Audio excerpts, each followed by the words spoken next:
Hola a todos.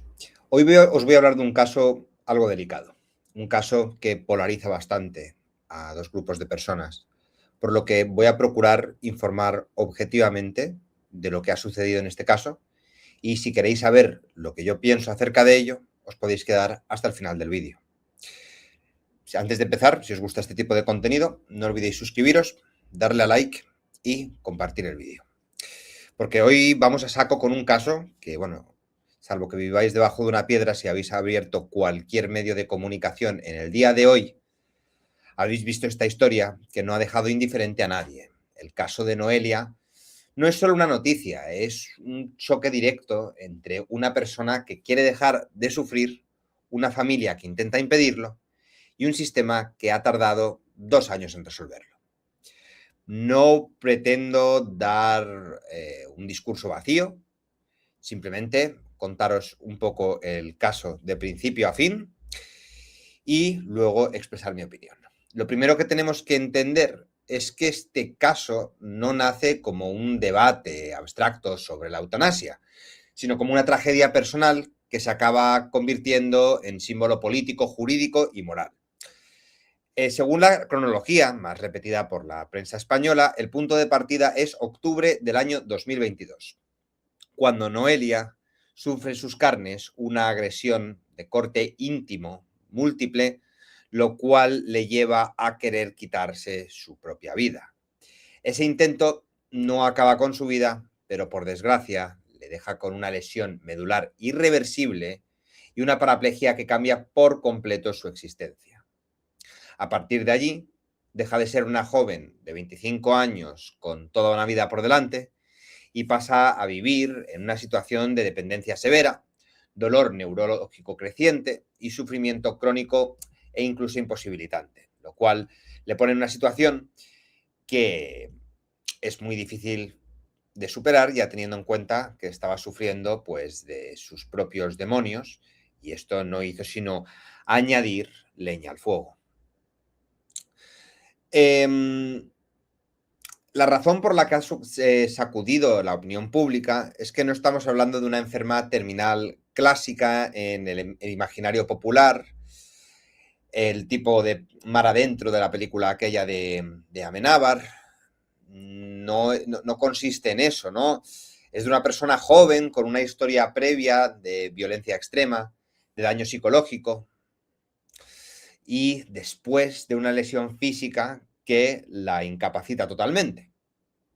Allí es donde entra la ley española de eutanasia, aprobada en 2021, que no se limita a supuestos de muerte inminente, sino que regula el derecho a solicitar la ayuda para morir cuando ocurren bajo las condiciones exigidas por la norma y se observan determinadas garantías. El objetivo de la ley, tal y como figura en el BOE, sería precisamente regular el derecho de quien cumpla esas condiciones a pedir y recibir esa ayuda, así como el procedimiento y las garantías aplicables. Noelia, por tanto, no aparece en este proceso como alguien que improvisa una decisión de un día para otro. Lo que se ha publicado es que el 10 de abril de 2024 presenta formalmente su solicitud ante la Comisión de Garantía y Evaluación de Cataluña, el órgano previsto para la ley en este tipo de casos. Este detalle es muy importante porque desmontaría la idea de que aquí hubiera habido algún tipo de puerta trasera o un capricho administrativo, ya que la propia estructura legal exige filtros médicos, jurídicos y de garantías. Y en su caso, el expediente pasó por ese cauce. El siguiente momento clave llegaría el 18 de julio de 2024, cuando esa misma comisión catalana acepta su solicitud por unanimidad. Según la información publicada, se consideró acreditado que Noelia presentaba una situación clínica no recuperable, con grave dependencia, dolor y sufrimiento crónico. En otras palabras, la Administración Sanitaria catalana no le concedió la eutanasia por mera alegación subjetiva, sino porque el caso encajaba dentro del marco, los requisitos legales y había sido examinado por profesionales que debían hacerlo. Allí, en teoría, el procedimiento ya debería haber ido en su tramo final, pero lo que iba a ser el desenlace de un expediente médico-jurídico se transformó en una guerra judicial larguísima. Y aquí es donde empieza el conflicto de este caso, con la intervención del padre.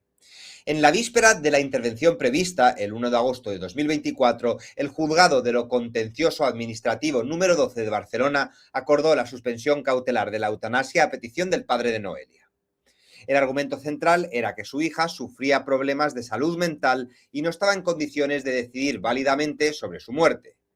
El padre estaba respaldado por abogados cristianos que desde el principio convirtió el caso en una manera de defender ciertos valores ideológicos que se asocian con este grupo. Así que, claro, lo autorizado quedó congelado.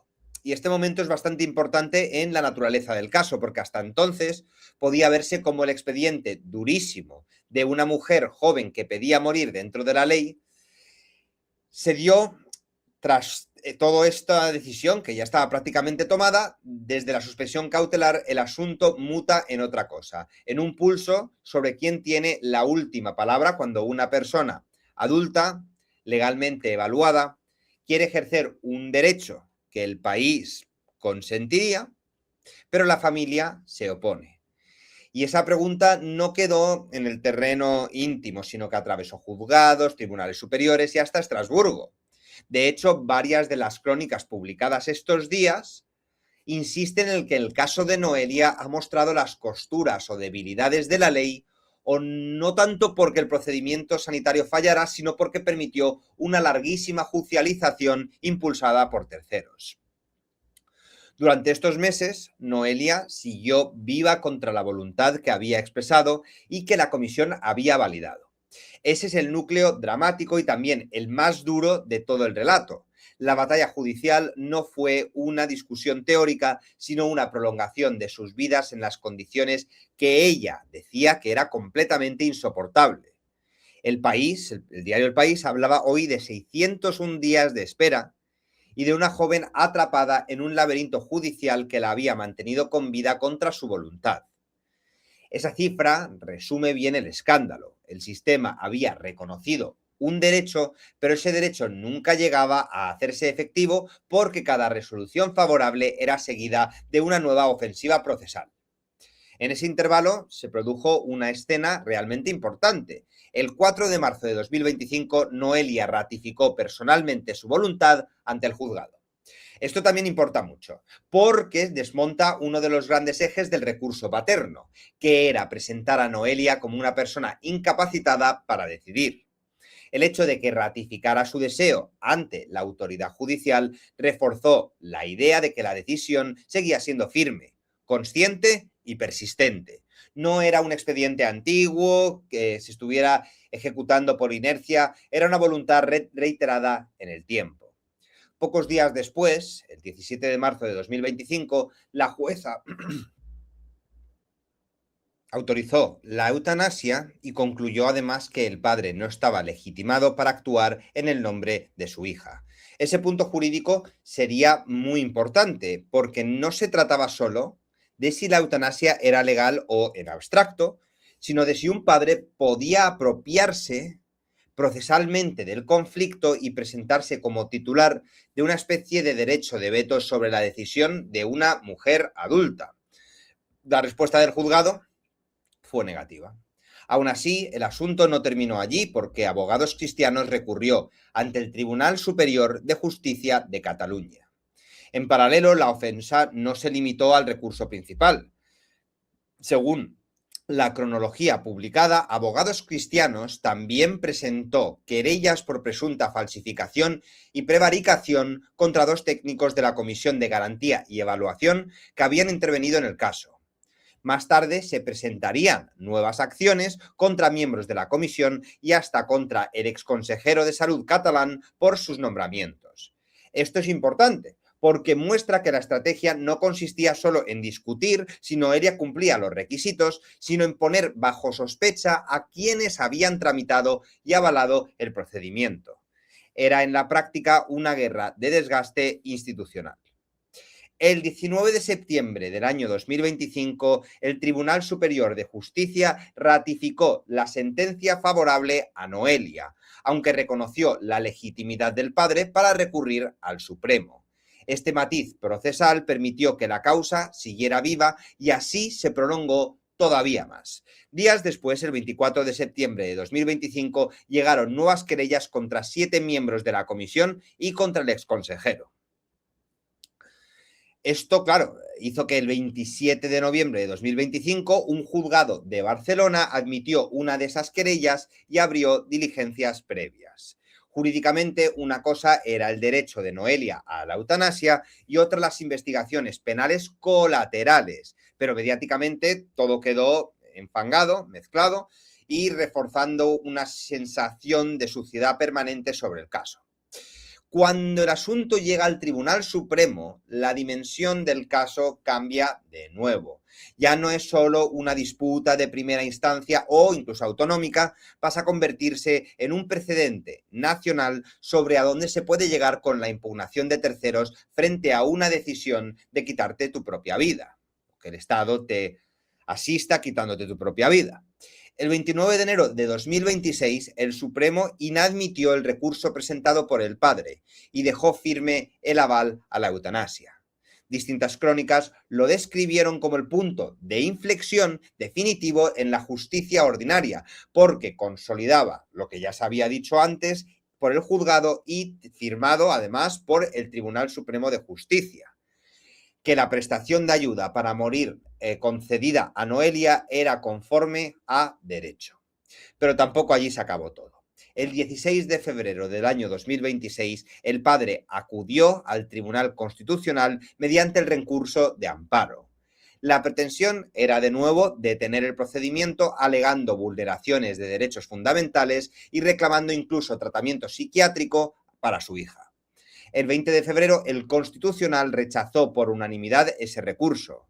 La importancia de esta resolución no es menor. Significó que tampoco el máximo intérprete de la Constitución española veía base para frenar cautelamente la eutanasia ni para admitir la tesis de que se hubiera vulnerado un derecho fundamental del padre en este proceso.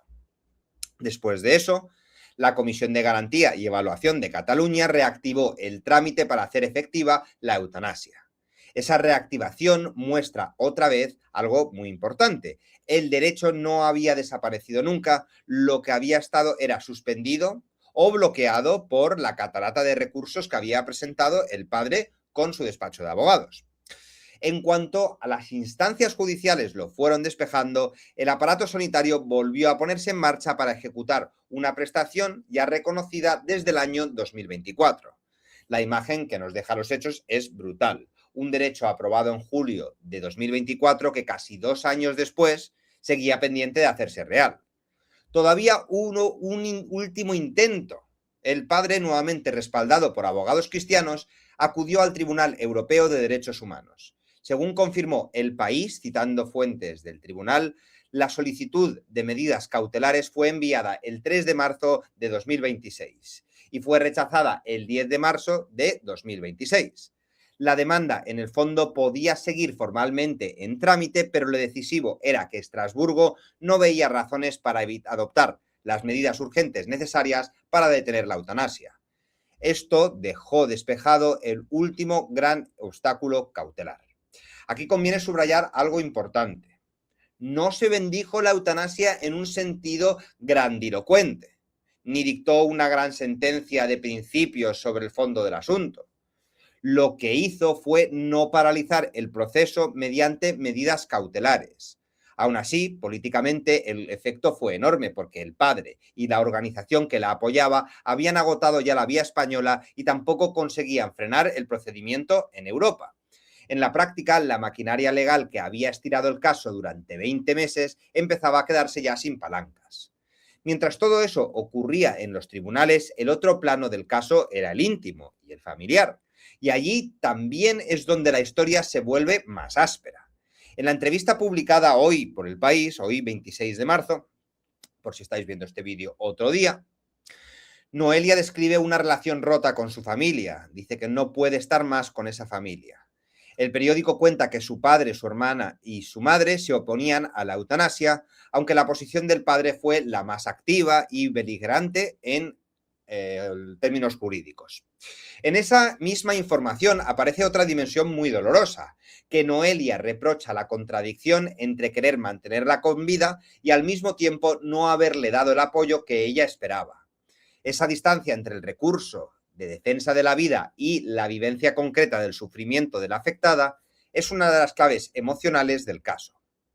También se ha publicado que el padre había renunciado a la tutela cuando ella era menor, un dato recogido por la cadena SER y muy cargado simbólicamente en el debate público, porque introduce una pregunta demoledora. ¿Con qué autoridad moral y jurídica intenta impedir el final de una hija adulta a alguien cuya relación previa aparece descrita en términos tan conflictivos? Ese dato no decide por sí el asunto, pero explica por qué tanta gente había percibido que la intervención paterna no era una defensa amorosa, sino una manera de control tardío, ideológico o incluso invasivo sobre la voluntad ajena. No estoy entrando en cuestiones de feminismo, estoy entrando en una cuestión de sentido común. El caso se hizo todavía más explosivo, pues ¿por qué? Porque entran los medios de comunicación a comentarlo. Noelia dio entrevistas y su testimonio pues pasó por todas partes, mostrando una imagen muy concreta, la de una mujer joven, físicamente devastada, psicológicamente exhausta y absolutamente firme en la decisión que había tomado desde ya tiempo. Algunas piezas, publicadas en varios medios de comunicación, se centran en cómo quería pasar sus últimas horas, con qué ropa quería estar, quién quería que la acompañara y quién no, y ese detalle ha multiplicado el impacto del caso porque lo ha sacado del lenguaje técnico de expedientes, autos y recursos y lo ha convertido en una despedida pública a tiempo real prácticamente. Ese salto al primer plano mediático también ha generado muchas críticas. De hecho, El País ha publicado una pieza cuestionando la cocina televisiva con la que se trató su testimonio en algunos formatos, reprochando el uso de música sentimental, comentaristas poco cualificados y una puesta en escena que, según el artículo, estropeaba la fuerza desnuda del relato. Esa crítica es significativa porque muestra otra capa del escándalo: el riesgo de convertir una decisión extrema y personal en un espectáculo. Es decir, el caso Noelia no solo ha abierto el debate sobre el derecho a morir, sino también sobre cómo los medios convierten el dolor real en materia de consumo emocional. Algo que, bueno, que cualquier persona que haya visto la televisión privada desde el año 1992 hemos visto a la televisión haciendo morbo con este tipo de casos y buscando la audiencia a través de ello. Al fin y al cabo, sería hipócrita no mentir que la mayor parte de la gente cubriendo este caso, ya sea en esta plataforma YouTube o en los medios de comunicación, lo hacen porque es un caso popular y porque saben que va a sacar beneficio económico de todo el tema. Es la desgracia del mundo en el que vivimos y del que yo también soy partícipe. Desde el punto de vista legal y político, el caso dejaría varias heridas abiertas. La primera es evidente. Si una persona adulta, evaluada por los órganos previstos en la ley, tiene reconocido su derecho a la eutanasia, ¿hasta dónde puede llegar la oposición de la familia? La secuencia de este caso sugiere que puede llegar muy lejos en términos de demora, incluso aunque finalmente no gane. La segunda sería institucional, ya que la ley española prevé garantías para evitar abusos, pero el caso Noelia ha demostrado que esas garantías también se pueden quedar atrapadas en una cadena de recursos que prolonga durante meses o incluso años la situación que precisamente la norma pretendía resolver. La tercera herida tiene que ver con el uso del proceso judicial como herramienta de desgaste ideológico. La intervención de abogados cristianos no ha sido marginal ni decorativa, ha sido central, ya que han puesto muchos recursos, querellas, intentos cautelares, salto Constitución, Estrasburgo. Todo ello ha hecho que haya dejado de ser solo la historia de una paciente y se haya convertido en un campo de batalla sobre la propia legitimidad de la ley de la eutanasia. Noelia ha sido en los hechos una persona concreta, atrapada en la guerra cultural entre las dos Españas, mucho más amplia. Y luego está la dimensión humana más dura de todo, lo que explica por qué este caso ha conmovido incluso a la gente que no se situaba ni a favor ni en contra de la eutanasia. Noelia no aparece en lo publicado como alguien que tuviera ningún atisbo de duda, ni como alguien que pidiera morir porque estaba pasando por una crisis pasajera. Lo que aparece una y otra vez es la persistencia de una voluntad sostenida en el tiempo, reafirmada pese a recursos, pese a la exposición, pese al dolor de la familia, pese a saber que tu vida va a desaparecer, que el primer instinto siempre cuando lo tienes cerca es decir, no lo hago. Bueno, pues pese a todo, lo ha hecho. Esa constancia, además, ha sido precisamente uno de los elementos que más peso han dado a los tribunales y los órganos evaluadores para no aceptar la tesis que su decisión fuera inválida. A esta hora, por tanto, el caso completo puede resumirse así. Una agresión brutal en el año 2022 desencadena un intento de quitarse su propia vida que deja a Noelia parapléjica. En 2024 se acoge a la ley de la eutanasia, se la aprueban, pero su padre, respaldado por abogados cristianos, inicia una batalla judicial, lograr retrasar el procedimiento durante varios meses y en 2025 el juzgado y el Tribunal Supremo de Justicia validan su derecho. En enero también lo hace el Supremo y luego finalmente en febrero se rechazan todos los recursos del padre. Y hoy, 26 de marzo, la prensa española daba por programada la aplicación de la eutanasia y imaginamos que Noelia, en el momento en el que estéis viendo esto, ya ha perdido su vida. Si lo miras fríamente, el escándalo Noelia no es solo una cosa, es una persona que genera un debate y pone muchas ideologías diferentes sobre la mesa y como una persona, desde que se ha aprobado que se debería hacer la eutanasia, ha estado 601 días sufriendo en contra de su voluntad cuando la ley la ha amparado. Que no seré yo quien diga que todas las leyes se tienen que defender, pero en mi opinión, y es importante clarificar que es mi opinión, y no tenéis que estar de acuerdo conmigo. De hecho, podéis decirme por qué estáis en desacuerdo conmigo y aquí no se va a borrar ni censurar a absolutamente nadie. Esta opinión no viene ni no tiene absolutamente nada que ver con la ideología política que yo tengo. Tiene que ver con circunstancias personales. Y yo estoy a favor de la eutanasia. Estoy a favor de la eutanasia y creo que cualquier persona que haya estado al lado, y al lado me refiero en el mismo espacio, de una persona que está sufriendo y que no tiene posibilidad de mejora, que tienes que observar día tras día cómo esa persona se desgasta y esa persona, siendo consciente del dolor que tiene, no puede irse al otro barrio.